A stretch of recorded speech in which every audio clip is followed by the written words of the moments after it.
Assalamualaikum warahmatullahi wabarakatuh. Saya Erhamuddin Abadan dari Universitas Negeri Surabaya, mahasiswa dari kelas Teknik Informatika C angkatan 2023 dengan NIM terakhir 333, ingin mempresentasikan yang nantinya akan diupload dalam YouTube untuk menyelesaikan tugas dari mata kuliah Sains Komputasi oleh dosen Ibu Farhana Mar'i. Terima kasih atas bimbingannya, Ibu. Dalam kasus ini saya ingin mempresentasikan bagaimana prediksi pH air dengan metode multiple linear regression. Kita masuk ke PPT-nya. Latar belakang. Jadi penelitian ini tidak hanya bertujuan untuk menghasilkan model prediktif yang akurat, tapi juga untuk memberikan wawasan berharga tentang dinamika pH air. Hal inilah yang membuat saya tertarik untuk mengambil data dari Kaggle, data tentang prediksi pH air dengan beberapa variabel independen. Hasil dari studi ini diharapkan dapat diaplikasikan dalam berbagai konteks praktis, seperti manajemen sumber daya air, pemantauan lingkungan, dan pengambilan keputusan berbasis data dalam sektor-sektor yang terkait dengan kualitas air.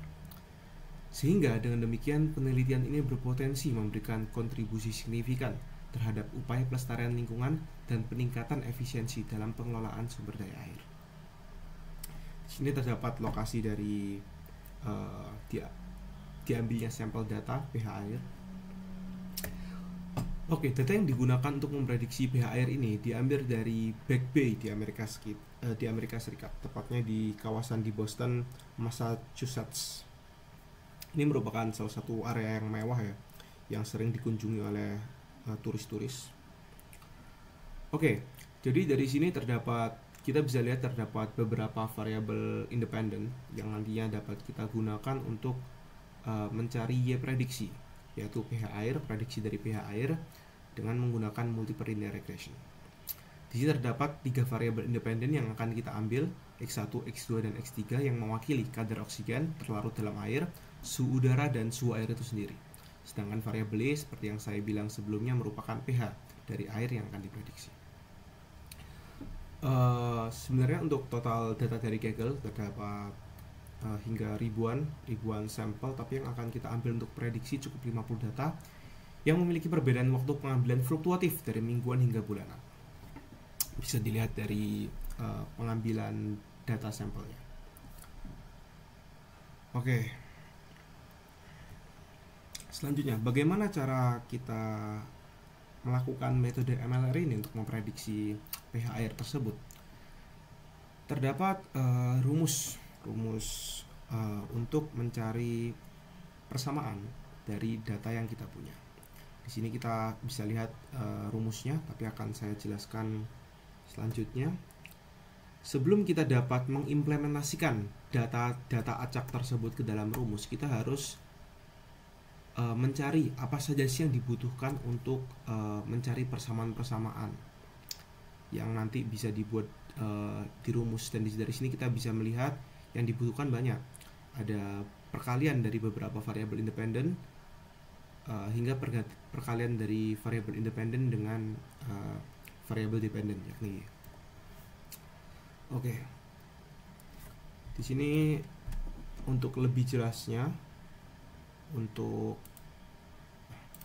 apa saja sih yang dibutuhkan, di sini kita bisa lihat ini adalah variabel independen pertama, X2 dan X3.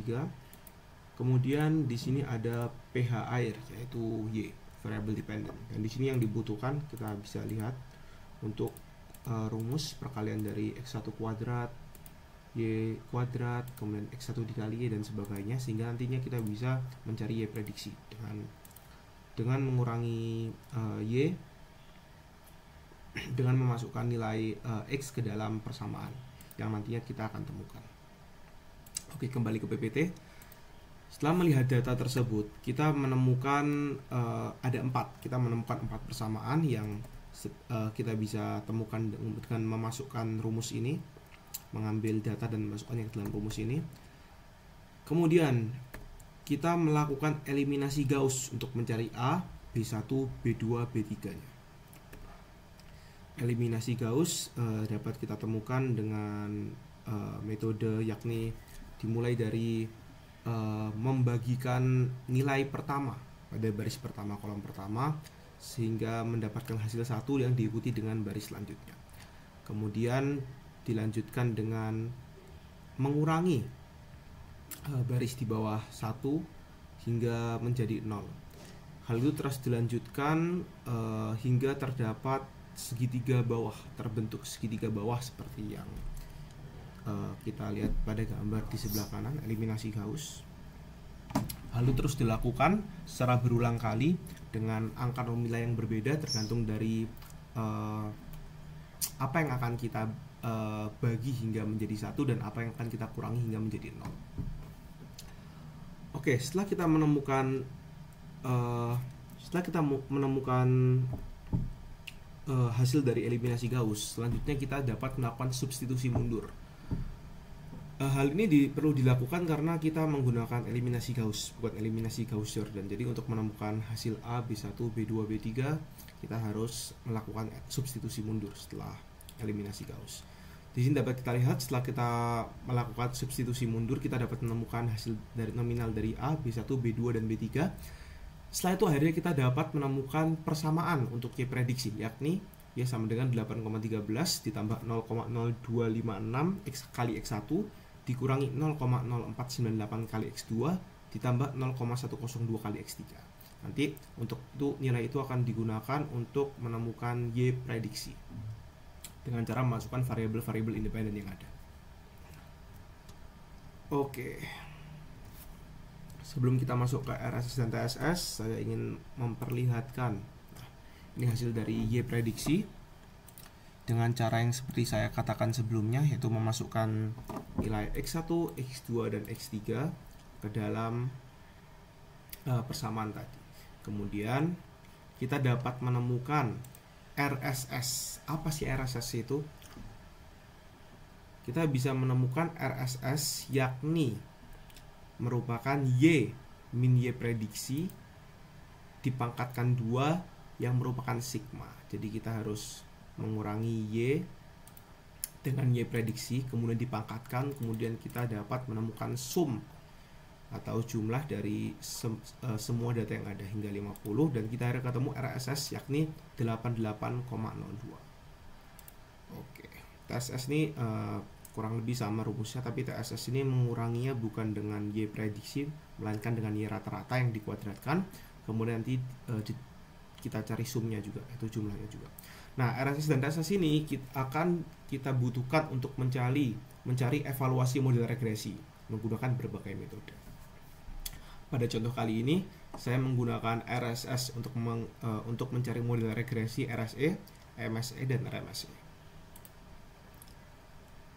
Oke,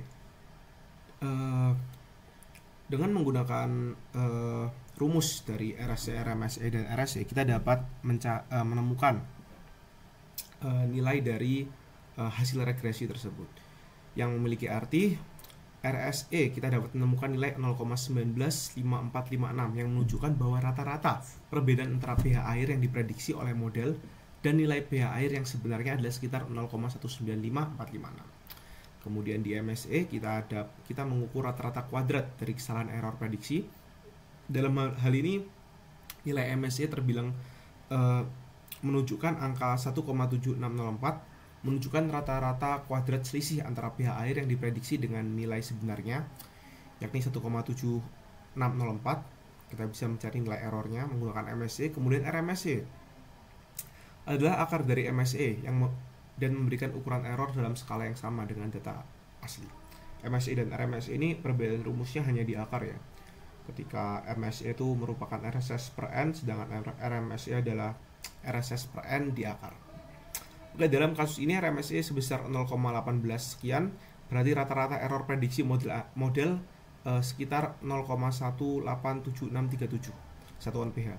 Ini menunjukkan bahwa prediksi model cukup dekat dengan nilai sebenarnya. Untuk RMSE semakin mendekati 0, maka prediksi terbilang semakin akurat, semakin baik. Karena RMSE itu merupakan akar dari MSE dan memberikan ukuran error dalam skala yang sama dengan data asli. Oke, itu merupakan hasil regresi. Kemudian kita masuk ke kesimpulan dari analisis, perhitungan, dan apa yang kita temukan dari prediksi ini dengan data menggunakan MLR, yakni untuk memprediksi pH air di Back Bay Boston dengan menggunakan variabel independen, kita dapat memasukkan persamaan seperti yang tadi kita berhasil temukan, 8,13 plus 0,256 dikali kadar oksigen dikurangi 0,0498 dikali suhu udara dijumlahkan dengan 0,102 dikalikan dengan suhu air. Dengan menggunakan ini kita dapat mencari pH air, bisa mencari pH air dengan berbagai macam variabel independen. Dan dari ketiga variabel independen ini kita bisa lihat bahwa yang paling berpengaruh terhadap pH air adalah suhu air. Hal ini dibuktikan dengan nilainya yang terbesar di antara variabel independen lain dalam persamaan, yakni 0,102. Tapi dari selisih antar ketiga variabel independen dapat kita simpulkan juga bahwa ketiga variabel independen cenderung memiliki pengaruh yang sama terhadap pH air. Tidak ada variabel independen yang menang sendiri atau variabel independen yang sangat mempengaruhi hingga dapat membelakangi variabel-variabel independen yang lainnya. Oke, dari hasil regresi kita dapat RSC sebesar 0,19 yang berarti rata-rata penyimpangan prediksi model dari pH yang sebenarnya cukup akurat. Kemudian MSE 1,7604 mengindikasikan bahwa rata-rata kuadrat kesalahan prediksi model. Kemudian RMSE sebesar 0,18 menunjukkan bahwa rata-rata kesalahan prediksi model cukup kecil. Hal ini berarti persamaan ini cukup ampuh untuk digunakan untuk memprediksi pH air di Back Bay Boston ini. Oke, setelah kesimpulan mungkin di sini kita bisa melihat hasil dari code-nya ya. Kita coba untuk run. Nah, di sini kita bisa melihat grafik dari MLR prediction dengan persamaan 8,13 ditambah 0,0256 dikali variabel independen pertama dikurangi 0,0498 kali variabel independen kedua dijumlahkan dengan 0,102 dikali variabel independen ketiga. Oke, di code ini kita memasukkan ketiga variabel sesuai dengan data dengan total 50. Kemudian kita bisa lihat bahwa hasilnya nilai errornya kita bisa lihat sangatlah kecil. Hal ini dibuktikan dengan titik-titiknya yang berkumpul dalam satu tempat rata-rata. Tidak ada titik-titik yang sangat sedikit, titik-titik yang menjauh dari golongannya, dari grupnya, sehingga hal ini membuktikan hasil dari nilai regresi itu sendiri yang sebelumnya saya katakan seperti RMSE di mana nilainya mendekati 0. Dan kita juga bisa melihat dari sudut pandang nilai error di mana kita bisa lihat nilai error yang cukup kecil di antara persamaan dengan di antara Y prediksi dengan Y asli itu sendiri. Hal itu dibuktikan dengan nilai titik-titik ini yang tidak menjauh dan tidak terlalu beracak-acakan dan terkumpul ke dalam satu grup. Kesimpulannya dari grafik ini tidak kurang lebih sama seperti kesimpulan dari hasil manualisasi, yakni persamaan yang kita berhasil temukan jika kita masukkan variabel independen itu tidak akan terlalu jauh dari hasil dari pH air asli dengan variabel independen yang berbeda. Jadi nilai errornya cenderung kecil dan itu bisa dibilang sebagai persamaan yang sukses. Persamaan yang dapat kita gunakan untuk memprediksikan pH air di masa depan di Bay Boston, Amerika Serikat. Oke. Mungkin itu saja dari saya. Saya Arkamulin Abadan pamit undur diri. Terima kasih kepada Ibu Farhana dan dosen-dosen lainnya yang telah mengajarkan saya dan membimbing saya untuk mata pelajaran saya sains komputasi dan mata kuliah lainnya. Saya pamit diri. Terima kasih. Wassalamualaikum warahmatullahi wabarakatuh.